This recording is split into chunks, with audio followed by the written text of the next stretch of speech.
Finally captain America brave new world release ஆயிடுச்சு.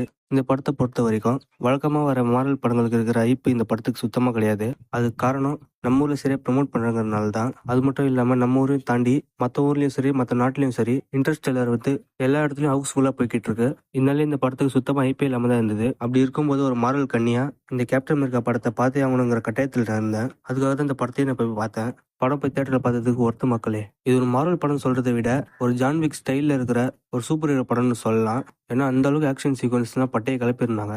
குறிப்பாக Falcon captain அமெரிக்காவோட ஃபைட் சீன்லாம் சூப்பராகவே இருந்துச்சு. ஒரு ஃபைட் சீனுமே 3Dக்காகவே பார்த்து பண்ணியிருக்காங்க. ஆக்ஷன் மூவிஸ் தான் விரும்பி பார்ப்பீங்கன்னா கண்டிப்பாக இந்த படத்தை நீங்கள் ஒரு முறை ட்ரை பண்ணி தான் ஆகணும். அடுத்த ஹல்கை பற்றி சொல்லணும்னா ரெல்டருக்கு இந்த கேரக்டரில் ஹாரிசன் ஃபோர்ட் நடிச்சிருக்காரு. இந்தியனா ஜோன்ஸ்ல நடிச்சிருந்தாரு அவர் தான். இதுக்கு முன்னாடி இந்த கேரக்டர்ல வில்லியம் ஹர்ட் தான் நடிச்சிருந்தாரு. அன்பார்ச்சுனேட்லி அவர் இறந்ததுனால இந்த கேரக்டர்ல ஹாரிசன் ஃபோர்ட் நடிச்சிருக்காரு. சும்மா சொல்ல முடியாது. அவரை விட ஹாரிசன் ஃபோர்ட் பெட்டரா இந்த கேரக்டர் செட் ஆனதான் சொல்லணும். குறிப்பா ஹல்கா மாற சீன் எல்லாம் சூப்பரா இருந்தது. அந்த சீன் தியேட்டர்ல எல்லாம் விசல் ரொம்பவே பறந்ததுன்னு தான் சொல்லணும். இப்போ இருக்கிற ஹல்கா கேரக்டர் டம்மியா காமிக்கிற மாதிரி இந்த ஹெட் ஹல்க காமிக்கல. ஒரு மாசான சேவேஜ் ஹல்க இந்த படத்தை நீங்க கண்டிப்பா பாப்பீங்க. குறிப்பா ஹல்க் ஃபேன்ஸுக்கு இந்த படத்துல வர ஹல்கி கேரக்டர் கிரீன் ஹல்கை விட ரெட் ஹல்க் ரொம்ப பிடிச்சிரும். நீங்க ஹல்க் ஃபேனா இருக்கீங்கன்னா ரொம்ப காஞ்சி போய் கிடைப்பேன். கண்டிப்பா போய் இந்த படத்தை தேட்டரில் பாருங்க. இந்த படத்தோட கோர் பாயிண்டை பொறுத்த வரைக்கும் முதல் 3 கேப்டன் அமெரிக்கா படங்கள் மாதிரி இந்த படம் இருக்கும்னு நினைச்சீங்கன்னா கண்டிப்பா டிசப்பாயிண்ட் தான் ஆவீங்க. மார்வல் ஃபேன்ஸ் கேட்டது என்னன்னா அவெஞ்சர்ஸ் எண்ட்கேமோட எண்டில் ஸ்டீவ் ராஜர்ஸோட கேப்டன் அமெரிக்கா வந்து எல்லா இன்ஃபினிட்டி ஸ்டோன்ஸும் அந்தந்த காலத்துல வச்சுட்டு வந்துருவாரு. அந்த கதையை படமா பண்ணி சொல்ல ஆசைப்பட்டாங்க நிறைய பேர்.